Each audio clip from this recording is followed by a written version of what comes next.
Hello दोस्तों, नमस्कार। स्वागत है आप सभी का टॉपर्स परिवार के इस डिजिटल प्लेटफॉर्म पर। दोस्तों, पिछली क्लास में जो है हम लोग जो आपका इंटरमीडिएट का भूगोल है उसका पहला चैप्टर शुरू किए थे और उस 38 या 35 मिनट यानी मान के चलिए आधा घंटा के क्लास में जो है भूगोल का पहला चैप्टर से जितना भी ऑब्जेक्टिव सब्जेक्टिव या जो भी दीर्घ उत्तरीय प्रश्न बन सकता था वो सब कुछ आपको हम हल करवा चुके थे।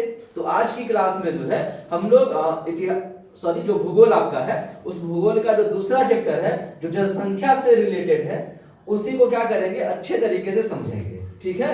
और ये इस चैप्टर में आप लोग समझेंगे कि जनसंख्या क्या है, जनसंख्या से जुड़ा हुआ जो भी पहलू है, चाहे वो जन्म दर, मृत्यु दर, लिंगानुपात है ना, या फिर प्रवास, प्रवास के कौन कौन से कारण हैं, जनसंख्या वृद्धि क्या है, जनसंख्या वृद्धि कैसे होती है, जनसंख्या में परिवर्तन कैसे होता है, जनसंख्या परिवर्तन के लिए कौन कौन से कारक उत्तरदायी हैं, ये सब मुद्दों पर जो है आज की क्लास में अपने लोग डिस्कस करेंगे।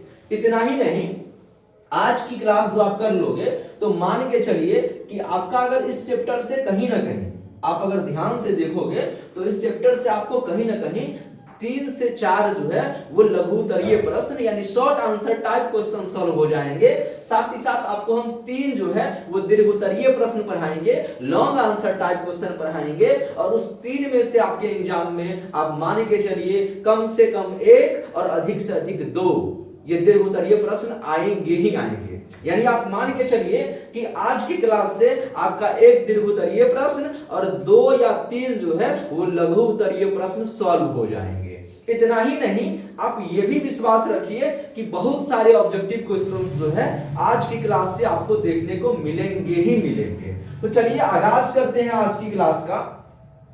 और आगाज करने से पहले 2 लाइन आपको सुनाना चाहेंगे। हो चुका आगाज, युग बदलने की तैयारी, जीत उसी की होगी जिसका संघर्ष है जारी, जिसका संघर्ष है जारी। दोस्तों, संघर्ष को जारी रखना है। आइए सबसे पहले अपने लोग समझते हैं जनसंख्या को कि ये जनसंख्या होता क्या है, जरा ध्यान से समझेंगे और धीरे धीरे इस चैप्टर को अपने कमांड में करेंगे। इस तरीके से करेंगे आज की क्लास में दूसरे चैप्टर को खत्म कि एग्जाम में जो भी प्रश्न आए उसको आप सॉल्व कर पाइएगा। देखिए दोस्तों, ये जो जनसंख्या है ये 2 शब्दों के मेल से बना है। एक तो जन प्लस संख्या बराबर क्या होता है, जनसंख्या। यानी जनसंख्या जो है दिमाग पे जोर नहीं देना है, बस ध्यान से क्लासेस देखनी है और साथ ही साथ हो सके तो स्क्रीनशॉट ले लीजिए, आपका मन हो तो नोट्स भी बना लीजिए। तो जनसंख्या जो है 2 शब्द जन प्लस संख्या के मेल से बना है, जिसमें जन का जो अर्थ होता है वो होता है लोग और संख्या का मतलब तो संख्या ही होता है। अर्थात कहने का भाव क्या हुआ, जन मतलब लोग और संख्या मतलब संख्या, यानी लोगों की संख्या को अपने लोग जनसंख्या कहते हैं। लोगों की संख्या को क्या कहते हैं, जनसंख्या कहते हैं। लेकिन आप सोचिएगा कि सर ये समझ में नहीं आया, मजा नहीं आया। सर क्यों मजा नहीं आया? क्योंकि कहां के लोगों की संख्या, कोई एक निश्चित भौगोलिक क्षेत्र तो पता होना चाहिए ना। अब जैसे हम आपसे पूछे बताइए जनसंख्या कहाँ का कितना है, तो आप कैसे बता पाओगे? आपसे जब तक हम एरिया आपको नहीं देंगे, क्षेत्र नहीं देंगे, तब तक आप ये बिल्कुल नहीं बता पाइएगा कि कहाँ की जनसंख्या हम पूछ रहे हैं। तो इसी परिभाषा को बनाने के लिए, जनसंख्या को परिभाषा बनाने के लिए हमको कोई ना कोई एक क्षेत्र जो है लेना होगा कि भाई एक निश्चित भौगोलिक क्षेत्र होना चाहिए, चाहे वो बिहार हो, अपना भारत हो, या फिर सीतामढ़ी जिला या आपका गांव मोहल्ला जो भी है, वो एक क्षेत्र में जितना लोग रह रहा है वह उस क्षेत्र की क्या है, जनसंख्या है। तो देखिए परिभाषा अपने लोग क्या लिखेंगे, किसी निश्चित भौगोलिक क्षेत्र में निवास करने वाले लोगों की कुल संख्या को जनसंख्या कहते हैं। यहां परिभाषा देख पा रहे होइएगा, है ना? क्या है परिभाषा, जरा ध्यान से देखिए।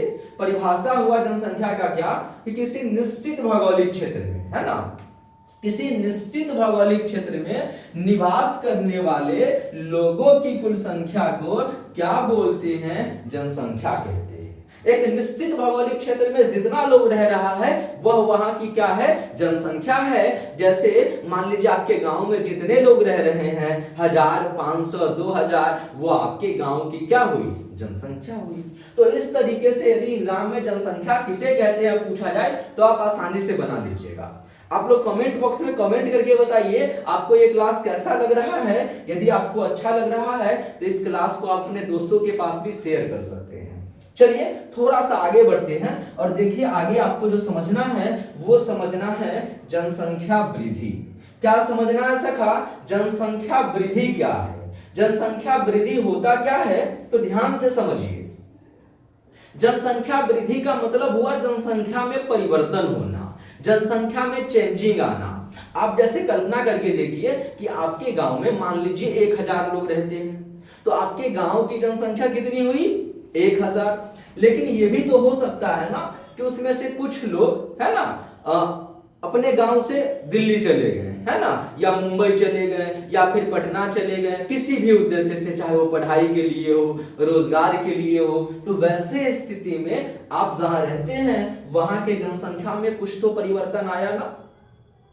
वो जो परिवर्तन आया वही जनसंख्या वृद्धि है। या फिर ऐसा भी हो सकता है कि आपके गांव में कुछ लोग अन्य जगह से आके बस गए, तो भी जनसंख्या में परिवर्तन या बदलाव आया। यानी एक निश्चित समय अवधि में जनसंख्या में जो परिवर्तन होता है, जनसंख्या में जो बदलाव होता है, उसको अपने लोग जनसंख्या वृद्धि कहते हैं। ध्यान से परिभाषा को देखिएगा।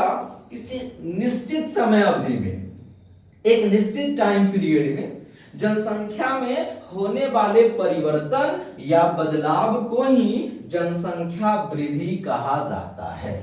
एक निश्चित समय अवधि में जनसंख्या में होने वाले परिवर्तन या बदलाव को ही अपने लोग क्या बोलते हैं? अपने लोग बोलते हैं जनसंख्या वृद्धि। ठीक है सखा? अब जनसंख्या वृद्धि जो है वो हुआ क्या, तो एक निश्चित टाइम पीरियड में, एक निश्चित समय अवधि में जनसंख्या में जो परिवर्तन आया उसी को जनसंख्या वृद्धि कहते हैं। अब देखिए जनसंख्या वृद्धि के जो प्रकार हैं वो कितने होते हैं, जरा ध्यान से समझिएगा। ये जनसंख्या वृद्धि जो है, इस जनसंख्या वृद्धि को अपने लोग 2 प्रकारों में वर्गीकृत कर सकते हैं। तो जनसंख्या वृद्धि जो है वो कितने प्रकार के? 2 प्रकार के। 2 प्रकार कौन कौन से हैं? पहला है धनात्मक जनसंख्या वृद्धि और दूसरा है ऋणात्मक जनसंख्या वृद्धि।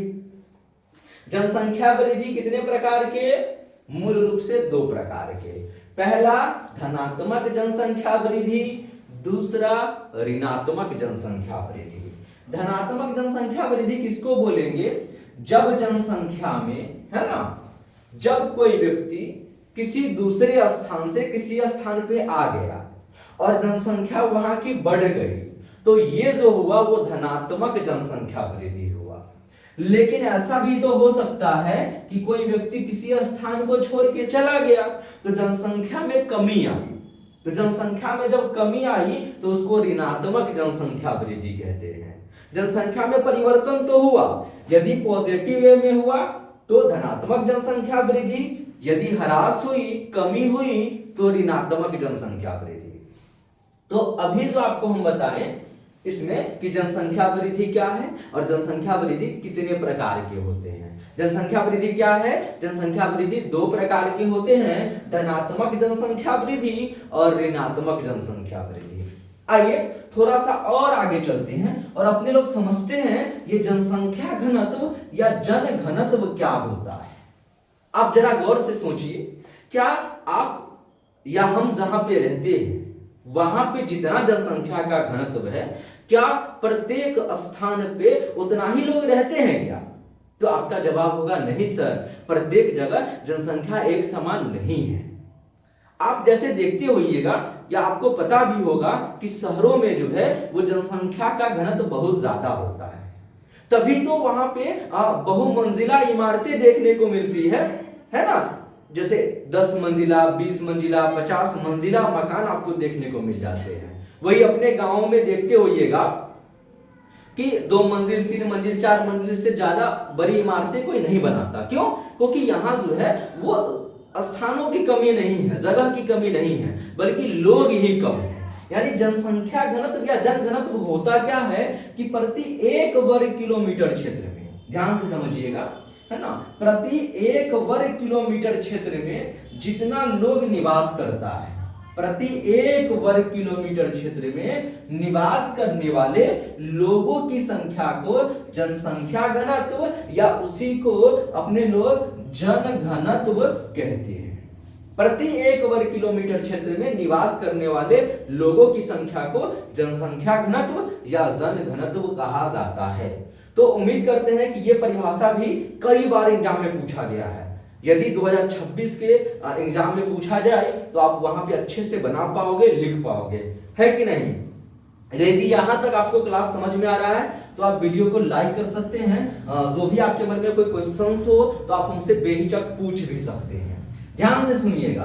अब अपने लोग अगले मुद्दा पे चर्चा करेंगे, वो है लिंगानुपात या लिंग अनुपात, है ना, जिसको बोलते हैं सेक्स रेशियो। लिंगानुपात या लिंग अनुपात क्या होता है? प्रति 1000 पुरुषों पर, ध्यान से समझिएगा, प्रति 1000 पुरुष पर जो महिलाओं की संख्या होती है उसी को लिंगानुपात कहा जाता है। ये अपने लोग भारत के संदर्भ में पढ़ रहे हैं। हालांकि जैसे बहुत सारे देश जैसे अमेरिका वगैरह में क्या होता है कि 100 व्यक्ति पे भी जो से निकाला जाता है, कहीं पर महिलाओं की संख्या में पुरुषों की संख्या से निकाला जाता है। तो भारत के संदर्भ में आप याद रखिएगा कि प्रति 1000 पुरुषों पर जो है वो महिलाओं की संख्या को क्या बोलते हैं? लिंगानुपात या लिंग अनुपात कहते हैं। ठीक है सखा, अब जरा ध्यान से देखिए, यदि आपको लिंगानुपात निकालना हो तो लिंगानुपात के लिए जो अपने लोग सूत्र का इस्तेमाल करते हैं, जो फॉर्मूला अपने पास है वो ये है कि लिंगानुपात बराबर क्या होता है? तो लिंगानुपात बराबर याद रखिएगा, कई बार ऑब्जेक्टिव क्वेश्चन में पूछा भी गया है। लिंगानुपात बराबर होता है स्त्रियों की जनसंख्या बट्टे पुरुषों की जनसंख्या मल्टीप्लाई करेंगे 1000 से, यानी 1000 से, है ना। ये परिभाषा से ही ये सूत्र बना है कि स्त्रियों की संख्या में पुरुषों की संख्या से भाग देना है और 1000 से गुना कर लेना है। जो निकलेगा वो अपना लिंगानुपात या लिंग अनुपात होगा। ठीक है, चलिए अब आगे समझते हैं। देखिए नेक्स्ट जो अपने लोग समझेंगे वो समझेंगे जन्म दर और मृत्यु दर। कई बार ये क्वेश्चन लघु उत्तरीय प्रश्न में 2 नंबर के प्रश्नों में पूछा गया है। कई बार ऐसा हुआ है कि बिहार बोर्ड जो है इस क्वेश्चन को कई बार पूछ चुका है। आप ध्यान से इस क्वेश्चन को समझ लीजिए। कई बार तो ऐसे ही परिभाषा पूछ लिया जाता है और कई बार जो है वो एग्जाम में जन्म दर और मृत्यु दर के बीच अंतर भी पूछ लिया गया है। तो अपने लोग क्या करेंगे, दोनों के परिभाषा को समझ लेंगे और अंतर करने को कहेगा तो जबकि लगा के मृत्यु दर का परिभाषा लिख लेंगे तो भी अपना काम हो जाएगा, है ना। तो समझिए जन्म दर जो है वो किसको बोलते हैं? प्रति 1000 जनसंख्या पे, है ना, 1000 जनसंख्या पर एक वर्ष में यानी एक साल में जितने बच्चों का जन्म लिया जाता है, 1000 जनसंख्या पर एक साल में जन्म लिए गए बच्चों की कुल संख्या को जो है वो जन्म दर बोलते हैं, यानी बर्थ रेशियो बोलते हैं। ठीक, और 1000 जनसंख्या पर एक वर्ष में जितने लोगों की मृत्यु हो जाती है, 1000 जनसंख्या पर एक वर्ष में जितने लोगों की क्या हो जाती है, मर जाते हैं जितने लोग, उसको अपने लोग मृत्यु दर बोलते हैं। तो मृत्यु दर किसको कहते हैं? प्रति 1000 जनसंख्या पर एक वर्ष में मरने वाले लोगों की संख्या को क्या बोलते हैं? मृत्यु दर। और प्रति 1000 जनसंख्या पर एक वर्ष में जन्म लेने वाले बच्चों की संख्या को बोलते हैं जन्म दर। अगर मान लीजिए अंतर पूछे तो जन्म दर का परिभाषा लिख के जबकि लगा के मृत्यु दर का परिभाषा लिख के 2 नंबर आप आराम से यहां से कवर कर सकते हैं। और ये क्वेश्चन कई बार पूछा गया है, मोस्ट वीवीआई क्वेश्चन है आपके एग्जाम के दृष्टिकोण से। चलिए आगे की ओर चल बढ़ते हैं। अब देखिए थोड़ा सा आगे अगर आप बढ़ेंगे तो आपको जो क्वेश्चन कई बार एग्जाम में एक बार साथ पूछा भी गया है और वो है मातृ मृत्यु दर, है ना। मातृ मृत्यु दर क्या होता है? तो होता क्या है दरअसल, जब प्रसव का टाइम होता है, प्रसव जो है प्रसव जो है वो बहुत ही कष्टदायी टाइम पीरियड होता है माँ के लिए भी और नवजात शिशु के लिए भी। तो प्रसव के दौरान 1000 माताओं में से मरने वाले या मर जाने वाली माताओं की संख्या को अपने लोग मातृ मृत्यु दर के रूप में डिफाइन करते हैं। यानी 1000 माताओं में से प्रसव के दौरान जितने माताओं का देहांत हो जाता है या जितनी माताओं की मृत्यु हो जाती है उन्हें क्या बोलते हैं अपने लोग? मातृ मृत्यु दर, है ना। तो ये 2 नंबर के हिसाब से आप इसको कवर करके रखिएगा, हो सकता है आपके एग्जाम में देखने को मिल जाए। अब जो अपने लोग बात करेंगे वो बात करेंगे प्रवास के ऊपर। ध्यान से समझिएगा, देखिए प्रवास क्या होता है, प्रवास जो है वो होता ये है कि जब भी कोई व्यक्ति अपना मूल निवास स्थान छोड़ करके किसी भी वजह से, किसी भी कारण से किसी अन्य स्थान पर चला जाता है, तब उसी को अपने लोग प्रवास कहते हैं।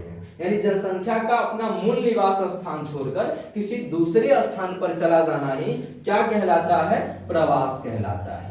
ठीक है, कई बार ये 2 नंबर में पूछा गया क्वेश्चन है। आपको अभी हम वही क्वेश्चन पढ़ा रहे हैं जो सीधे सीधे आपको एग्जाम में देखने को मिलेंगे। तो प्रवास क्या होता है, जनसंख्या का अपना मूल निवास स्थान छोड़कर किसी दूसरे स्थान पर चला जाना, वजह जो भी हो, चाहे वो राजी खुशी से जाए या फिर गम में जाए, लेकिन अपना घर द्वार छोड़ के जैसे ही वो दूसरे जगह पर चला गया कोई व्यक्ति, तो उसको हम लोग प्रवास के अंतर्गत रखते हैं। देखिए प्रवास के जो कारण है वो बहुत सारे हो सकते हैं, प्रवास के बहुत सारे कारण हैं, चाहे वो आर्थिक कारण हो सकता है, राजनीतिक कारण हो सकता है, सामाजिक कारण हो सकता है, धार्मिक कारण भी हो सकता है, लेकिन मूल रूप से अगर बात करें तो प्रवास के मूल रूप से 2 ही कारण हैं। प्रवास के मूल रूप से कितने कारण हैं, कितने कारक हैं, कारण को ही कारक बोलते हैं। ठीक है, तो 2 कारण हैं, पहला जो है वो है अपकर्ष कारक और दूसरा है प्रतिकर्ष कारक, यानी अपकर्ष कारण और प्रतिकर्ष कारण। अपकर्ष कारण प्रवास का उसको बोलते हैं जब कोई व्यक्ति नगरों की तरफ आकर्षित होकर के, यानी ध्यान दीजिएगा, जब कोई व्यक्ति किसी स्थान से आकर्षित होकर के प्रवास करे, उसको लगे कि नहीं भाई यहां से ज्यादा सुविधा हमको दूसरे स्थान पे मिल रहा है, और इस उद्देश्य से जब कोई व्यक्ति प्रवास करे तो उसको प्रवास का अपकर्ष कारक कहते हैं। यहाँ व्यक्ति जो है वो अपने राजी खुशी से जा रहा होता है, उनको जाने की उतनी ज्यादा शायद जरूरत नहीं होती है, और फिर भी व्यक्ति प्रवास करता है, तो उसको प्रवास का अपकर्ष कारक कहते हैं। जबकि प्रतिकर्ष कारक क्या होता है, जब कोई व्यक्ति है ना प्रवास इसलिए कर रहा होता है क्योंकि मजबूरी होता है वहां पे प्रवास करना। जैसे फॉर एग्जांपल आप समझ सकते हैं, कोई व्यक्ति को मान लीजिए अपने गांव में, अपने राज्य में यदि काम नहीं मिला, तो व्यक्ति वहां बेरोजगार होकर के रहेगा, तो वैसे स्थिति में वो सोचता है कि क्यों ना हम दूसरे शहर में जाकर के जो है वहां हमको कोई रोजी रोटी का साधन मिल जाएगा, तो वहां जो है हमारा जीविका आसानी से चलेगा और हमारे साथ साथ हमारे परिवार का भी भरण पोषण हो जाएगा। तो वैसे स्थिति में व्यक्ति जो है वो मजबूरी में प्रवास कर रहा होता है, चाहे वो ऐसा भी हो सकता है या तो वो काम की तलाश में जाए, है ना, या फिर वो हो सकता है कि शिक्षा का साधन जहां वो रह रहा हो वहां नहीं मिल रहा हो, इस वजह से जा रहा हो, या फिर ऐसा भी हो सकता है कि उसको लगे कि नहीं भाई इलाज वगैरह के उद्देश्य से जा रहा हो। तो वैसे कारण को अपने लोग प्रतिकर्ष कारण में रखते हैं। तो प्रवास क्या होता है, जब कोई व्यक्ति अपना मूल निवास स्थान छोड़कर किसी दूसरे स्थान पे चला जाता है, उसको प्रवास कहते हैं। और प्रवास का मूल रूप से 2 कारण, अपकर्ष कारक, प्रतिकर्ष कारक, है ना।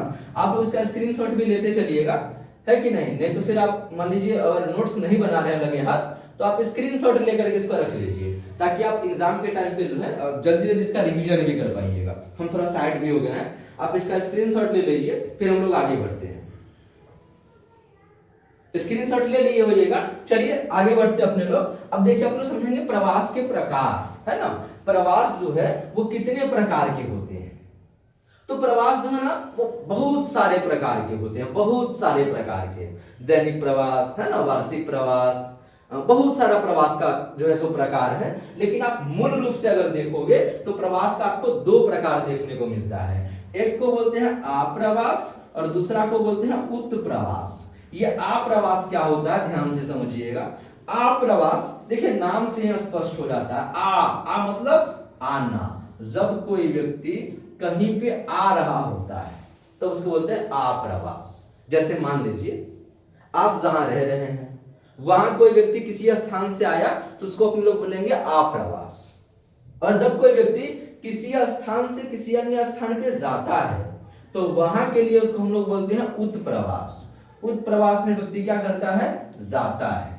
तो आप्रवास जो है वहां पर जनसंख्या का धनात्मक वृद्धि होगा और उत्प्रवास में जनसंख्या का जो है वो ऋणात्मक वृद्धि होगा। ये मूल अंतर है आप्रवास और उत्प्रवास में।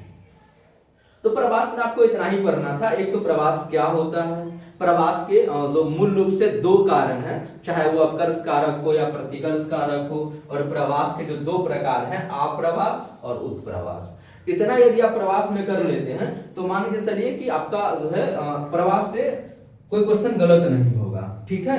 हालांकि जितना भी लघु उत्तरीय प्रश्न बन सकता था दूसरा चैप्टर से, है ना, वो यही है जो एग्जाम में पूछने लायक है या फिर आपके एग्जाम में आपको देखने को मिलेगा। तो लघु उत्तरीय प्रश्न में आपको इतना ही पढ़ना था, जैसे जनसंख्या क्या है ये पढ़े अपने लोग, फिर जनसंख्या वृद्धि क्या है, जनसंख्या वृद्धि का जो दो प्रकार, चाहे वो धनात्मक जनसंख्या वृद्धि, ऋणात्मक जनसंख्या वृद्धि, जनसंख्या घनत्व या जन घनत्व क्या है। इसके बाद अपने लोग पढ़े लिंगानुपात या लिंग अनुपात, लिंग अनुपात ज्ञात करने का क्या सूत्र होता है। फिर जन्म दर और मृत्यु दर क्या है, जन्म दर और मृत्यु दर की जो परिभाषा है वो, और इसके अलावा जो है मात्र मृत्यु दर क्या है ये। और फिर अपने लोग पढ़े कि प्रवास क्या है, प्रवास के दो कारण, अपकर्ष और प्रतिकर्ष। इसके अलावा प्रवास के प्रकार, चाहे वो आप्रवास हो या उत्प्रवास हो। अब जो अपने लोग डिस्कस करेंगे ये इसका दीर्घ उत्तरीय प्रश्न जो एग्जाम में बन सकता है उसका डिस्कशन करेंगे। और दीर्घ उत्तरीय में जो है हम आपको ज्यादा क्वेश्चन नहीं बताएंगे, बस आपको 3 क्वेश्चन पढ़ना है और इस 3 क्वेश्चन में से आप एकदम 100% गारंटी मान के चलिए कि इन 3 प्रश्न में से कोई एक प्रश्न हर हाल में आपको एग्जाम में देखने को मिलेंगे। हालांकि इस 3 में से भी हम बता देंगे कि सबसे ज्यादा क्या उम्मीद है आने का, उसके बाद किसका उम्मीद है, उसके बाद किसका उम्मीद है। तो बस ये 3 प्रश्न पढ़ेंगे दीर्घ उत्तरीय में और आपका 5 नंबर जो है वो एग्जाम में पक्का हो जाएगा। याद कीजिए पिछली क्लास में आपको हम बताए भी थे कि कुल 6 जो है वो दीर्घ उत्तरीय प्रश्न पूछे जाते हैं जिनमें से 3 बनाना होता है ना। उस 3 में मान के चलिए एक आज की क्लास से ही आ जाएगा, अभी जो बताएंगे दीर्घ उत्तरीय प्रश्न उसमें से। तो चलिए सबसे पहला जो दीर्घ उत्तरीय प्रश्न आप लोग समझेंगे वो है, ध्यान से देखिएगा क्वेश्चन को, ये क्वेश्चन कई बार एग्जाम में पूछा भी गया है। तो क्वेश्चन क्या है, क्वेश्चन है, ध्यान से पढ़िएगा, जनसंख्या का विश्व वितरण प्रारूप जो है उस पर प्रकाश डालिए, या फिर जनसंख्या के वितरण के केंद्रीकरण अथवा बिखराव की दृष्टि से कितने प्रकार के प्रारूप देखने को मिलते हैं वर्णन करें। यानी पूरे दुनिया की जनसंख्या को जो अपने लोग देखते हैं तो अपने लोगों को कितने प्रकार के, कितने टाइप के प्रारूप देखने को मिलता है उसके बारे में पूछ रहा है। आपको पता ही है कि हर जगह जनसंख्या का घनत्व और वितरण जो है वो एक समान नहीं है, कहीं पर जनसंख्या बहुत ज्यादा है तो कहीं पर बहुत कम है। उसी के आधार पर जनसंख्या को पूरे दुनिया में 4 भागों में बांटा गया है। यानी पूरे दुनिया को जब देखते हैं तो अपने लोग कितने प्रकार के प्रारूप देखने को मिलेगा, 4 प्रकार के प्रारूप देखने को मिलेंगे, है ना। पहले चारों का नाम याद करेंगे और फिर चारों में कैसे कैसे क्या लिखना है उसका भी तरीका समझेंगे। देखिए चारों का जो नाम है वो आप तुरंत याद कर लीजिएगा। जैसे पहला को अपने लोग बोलते हैं प्रथम श्रेणी का प्रारूप, प्रथम श्रेणी का प्रारूप, ठीक। दूसरा को क्या बोलेंगे फिर, द्वितीय श्रेणी का प्रारूप, और तीसरा को क्या बोलेंगे, तृतीय श्रेणी का प्रारूप। ठीक उसी तरीके से चौथा को बोलेंगे चतुर्थ श्रेणी का प्रारूप। तो चारों का नाम मेरे ख्याल से आप समझ गए होइएगा। पहला को क्या बोलेंगे, पहला को बोलेंगे अपने लोग प्रथम श्रेणी के प्रारूप, ये कौन सा है, प्रथम श्रेणी के प्रारूप। ऐसे ही दूसरा को अगर आप देखिएगा तो देखिए दूसरा जो है, दूसरा को क्या बोलेंगे, दूसरा को बोलेंगे द्वितीय श्रेणी के प्रारूप, ठीक। जो तीसरा है, तीसरा को क्या बोलेंगे, तीसरा को बोलेंगे अपने लोग तृतीय श्रेणी के प्रारूप, है ना, यहां पे है, ये देखिएगा जरा। तीसरा जो है वो तीसरा को बोलेंगे तृतीय श्रेणी का प्रारूप, ये रहा आपका, ये जो है ये तृतीय श्रेणी के प्रारूप, और चौथा जो है वो आपका ये रहा चतुर्थ श्रेणी के प्रारूप।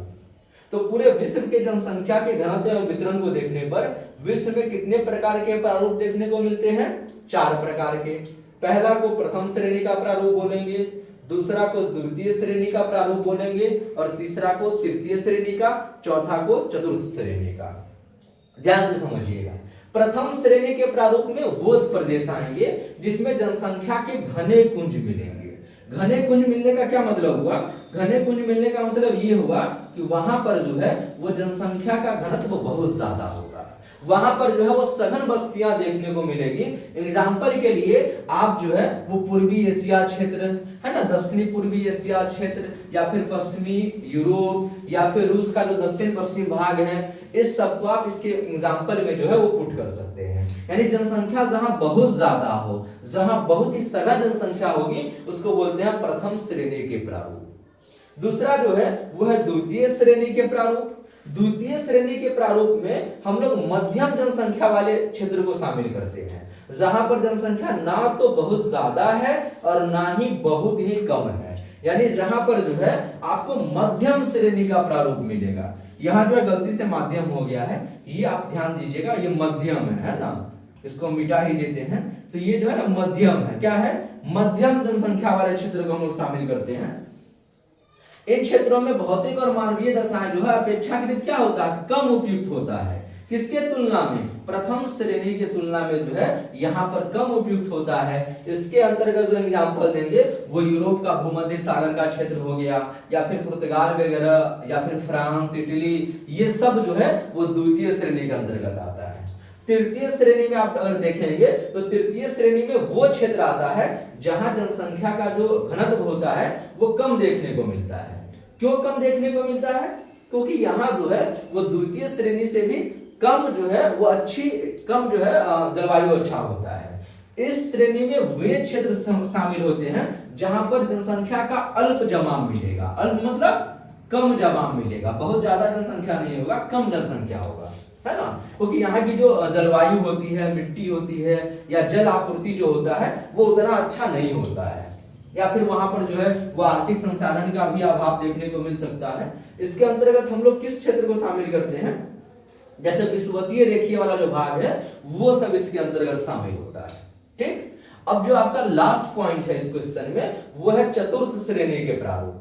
ठीक है, चतुर्थ श्रेणी के प्रारूप में अपने लोग उस क्षेत्र को शामिल करते हैं जहां जनसंख्या होता ही नहीं है, मतलब जनसंख्या विहीन क्षेत्र होता है। आप मान के चलिए कि वहां पे आपको जनसंख्या देखने को ही नहीं मिलेगा, मतलब यहाँ पर जनसंख्या शून्य वाला जो क्षेत्र है वो शामिल किया जाता है। जैसे जहां पर सालों भर मान लीजिए बर्फ जमा रहता होगा, वहां तो कोई नहीं रहता, या फिर जो पर्वत पहाड़ की चोटी है वहां पर भी कोई लोग नहीं रहते हैं, तो उस सबको हम लोग चतुर्थ श्रेणी के अंतर्गत शामिल करते हैं। तो ये क्वेश्चन यदि आप कंप्लीट करते हैं तो उम्मीद है कि ये क्वेश्चन जो है वो आपको उत्तरीय में देखने को मिल सकता है। बहुत ही आसान है, आप जो है इसका एक बार स्क्रीनशॉट ले लीजिए ताकि जो है आप क्या कीजिएगा, इसको अच्छे से आप कवर अप कर पाइएगा, है कि नहीं। तो चलिए अपना दूसरा क्वेश्चन की तरफ आगे बढ़ते हैं। जो उत्तरीय में दूसरा क्वेश्चन है वो आपको क्या पढ़ना है।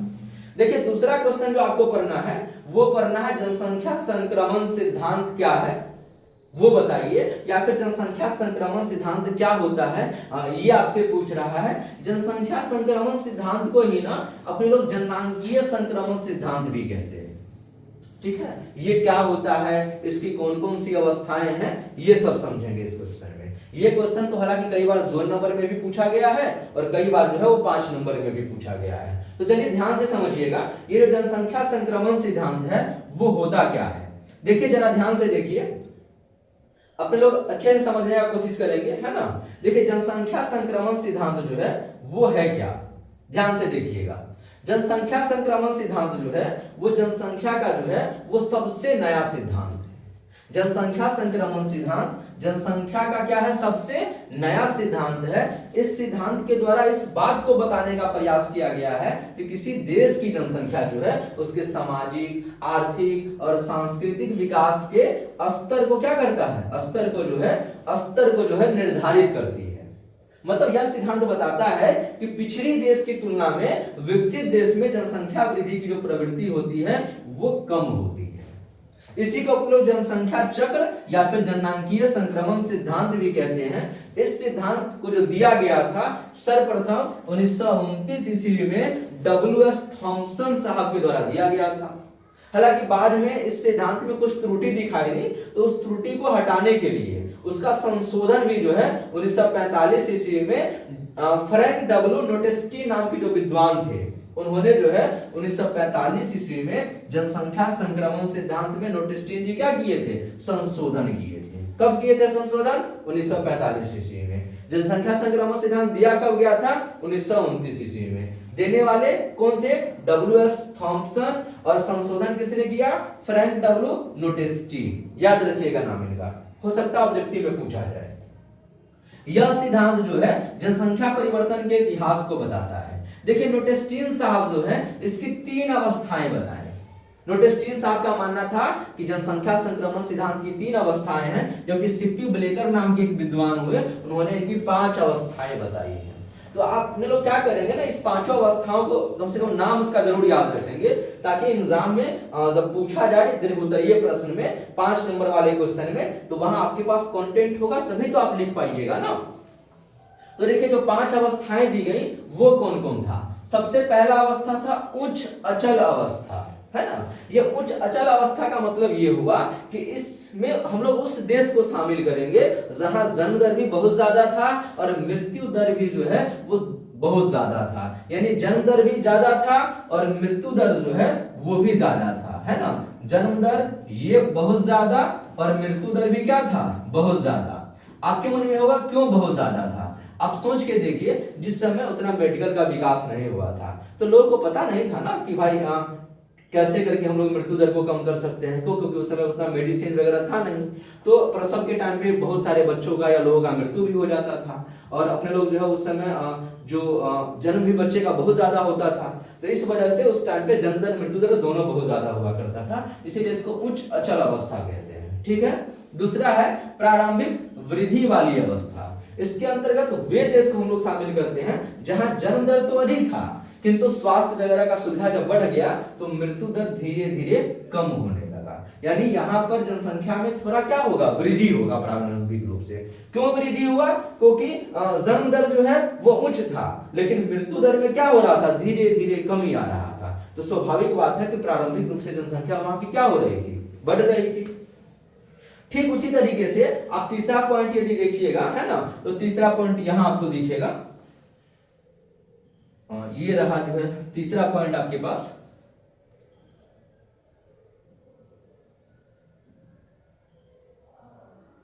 ये तीसरा पॉइंट रहा। तीसरा पॉइंट जो है वो ये है विलंब से वृद्धि वाली अवस्था, है ना।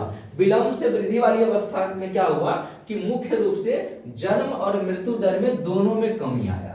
दोनों में कमी क्यों आया, क्योंकि अब जैसे नहीं कहते बच्चे दो ही अच्छे, मतलब संतान उत्पन्न की प्रक्रिया में भी नए नए टेक्नोलॉजी के आ जाने से जैसे बच्चों का जन्म भी उतना ज्यादा नहीं हो पा रहा है। और दूसरा बात जो है मृत्यु दर में बहुत सारा क्या हो गया, गिरावट आ गया है, यानी विलंब से वृद्धि हो रही है।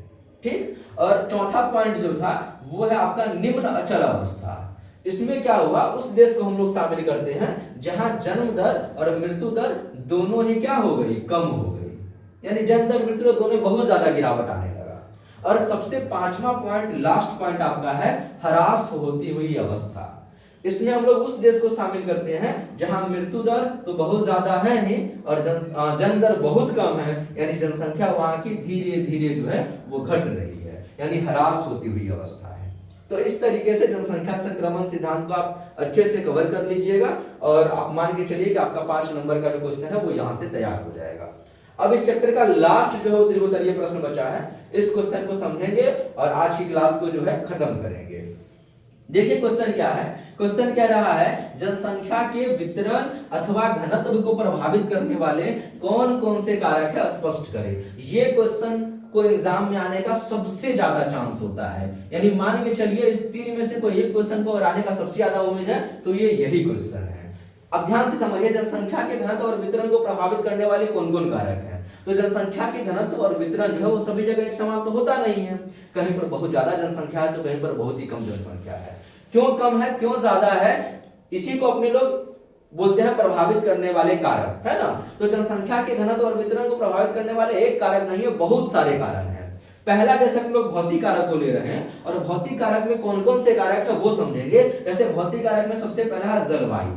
जलवायु का मतलब क्या हुआ, वहां का मौसम, है ना, वहां की मौसम कैसी है। मान लो जहां का जलवायु जो है, वातावरण जो है वो मानव निवास के लिए उपयुक्त होगा, वहां लोग रहना ज्यादा पसंद करेंगे, तो मानिक सा बात है कि वहां पर जो है जनसंख्या का घनत्व और वितरण बढ़ जाएगा। और जहां की जलवायु मानव निवास के लिए उपयुक्त नहीं होगी, वहां जनसंख्या का घनत्व और वितरण कम देखने को मिलेगा, तो वैसे स्थिति में वहां जनसंख्या का घनत्व और वितरण कम हो जाएगा। मतलब लोग ये बोल सकते हैं कि जलवायु जो है वो जनसंख्या के घनत्व और वितरण को क्या करती है, प्रभावित करती है। ठीक उसी तरीके से आप भौतिक कारक में ही दूसरा पॉइंट देख पा रहे होइएगा, दूसरा है आपका उच्चावाच। उच्चावाच का मतलब क्या हुआ कि जो भूमि का आकार है, भूमि की जो आकृति है, उसी को अपने लोग उच्चावाच बोलते हैं। जहां की भूमि समतल होगी, मैदान होगा, वहां जनसंख्या का घनत्व बहुत ज्यादा होगा। क्यों? क्योंकि वहां पे सड़क बनाना, मकान बनाना, हर काम करना आसान होता है। जबकि इसके विपरीत पहाड़ी और पठारी क्षेत्रों में वहां पर जो है जीवन जीना बहुत ही ज्यादा मुश्किल होता है। वैसे स्थिति में उच्चावाच जो है वो भी जनसंख्या की घनत्व और वितरण को क्या करता है? प्रभावित करता है। ये सब लोग लिखेंगे एग्जाम में ऐसे बना बना करके, सबका एक्सप्लेन करके देंगे अगर 5 नंबर में पूछेगा तो। ठीक है, भौतिक कारक नहीं, अगला भूमि की उर्वरा शक्ति। अब मान के चलिए जहां की भूमि जितनी ज्यादा उपजाऊ होगी वहां लोग उतना ज्यादा रहना पसंद करेंगे, तो मानिक सा बात है कि वहां जनसंख्या का घनत्व और वितरण जो है वो बढ़ जाएगा। और जहां की भूमि की उर्वरा शक्ति कम होगी, वहां लोग रहना पसंद नहीं करेंगे, तो वहां पर जनसंख्या का घनत्व और वितरण कम हो जाएगा। मतलब भूमि की उर्वरा शक्ति यानी उपजाऊ शक्ति जो है वो भी जनसंख्या के घनत्व और वितरण को क्या करती है? प्रभावित करती है। तो ये भौतिक कारक में था। ठीक, दूसरा कारक अगर बात करें आर्थिक कारक में कौन कौन से कारक हैं, तो आर्थिक कारक में देखिए सबसे पहला जो है वो है आखेट तथा लकड़ी काटना। अब देखिए इसका महत्व वर्तमान समय में थोड़ा कम हो गया है।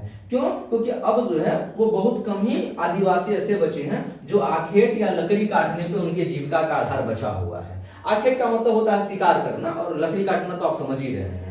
तो मान लीजिए पहले के टाइम पे क्या होता था कि जहां पे लोगों को शिकार मिल गया, लोग वहां ज्यादा रहते थे।